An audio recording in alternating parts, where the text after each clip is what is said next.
Hello everyone and welcome to my channel. Today we're going to talk about the 5G networks that is being rolled out in Sweden here and in some cities as well.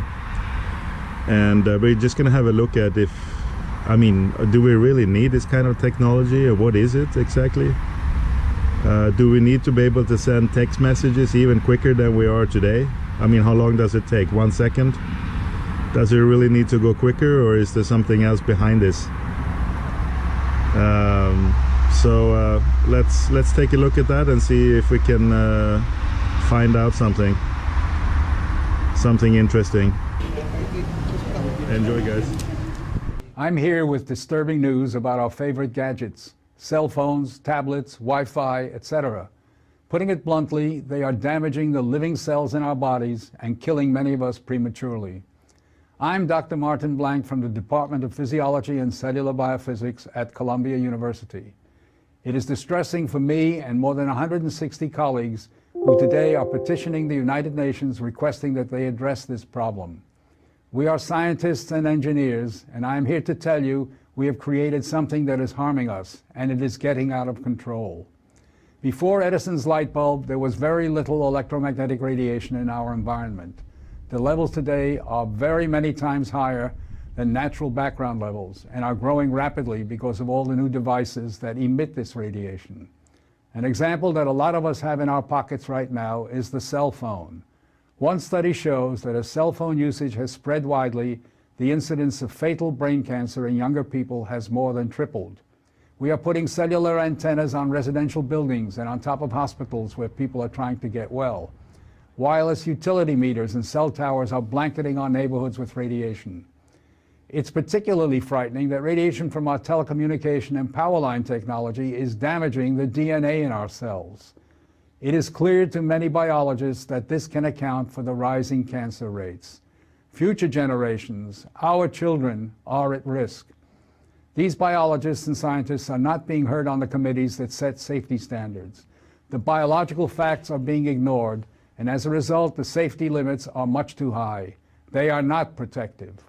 More protection will probably result from full disclosure of possible conflicts of interest between regulators and industry. Rising exposure to electromagnetic radiation is a global problem. The World Health Organization and international standard-setting bodies are not acting to protect the public's health and well-being. International exposure guidelines for electromagnetic fields must be strengthened to reflect the reality of their impact on our bodies, and in particular, on our DNA. Although we are still in the midst of a great technological transformation, the time to deal with the harmful biological and health effects is long overdue. We are really all part of a large biological experiment without our informed consent.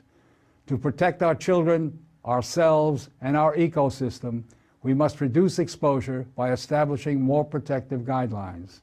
And so today, scientists from around the world are submitting an appeal to the United Nations, its member states, and the World Health Organization to provide leadership in dealing with this emerging public health crisis.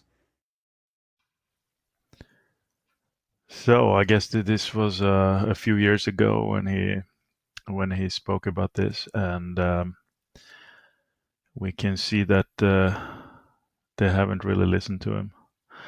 Or to these scientists. You have this technology all over the place now.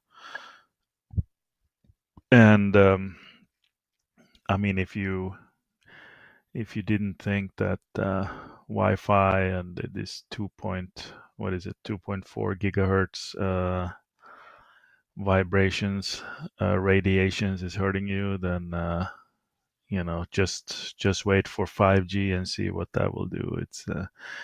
It has a completely different frequency, and it's gonna screw us over in a big way. I mean, it's really what it is, without sounding too much like a conspiracy theorist, is it's really a weapon. And if you've been following as well the agenda, I mean, it's the global agenda from these people is to depopulate the world, right? And this is one way of doing it. I mean, you don't have to drop a bomb. You can just set up a 5G all over the place, and soon enough there will be 90% less people. It's pretty easy to see what they could accomplish if they wanted to. So it's really up to us to stand up and say, no, we do not want this. We do not consent to this technology. We don't need to send SMS text messages even quicker than we already are. It takes 1 second to send a message. We don't need to send one in 0.10 seconds. And yeah, so we'll see how it develops. But Sweden and some cities here in Sweden is certainly going to be in trouble, because when this crap goes up, then you better move out or fight it. And if you can't fight it, then find yourself a cottage somewhere in the woods.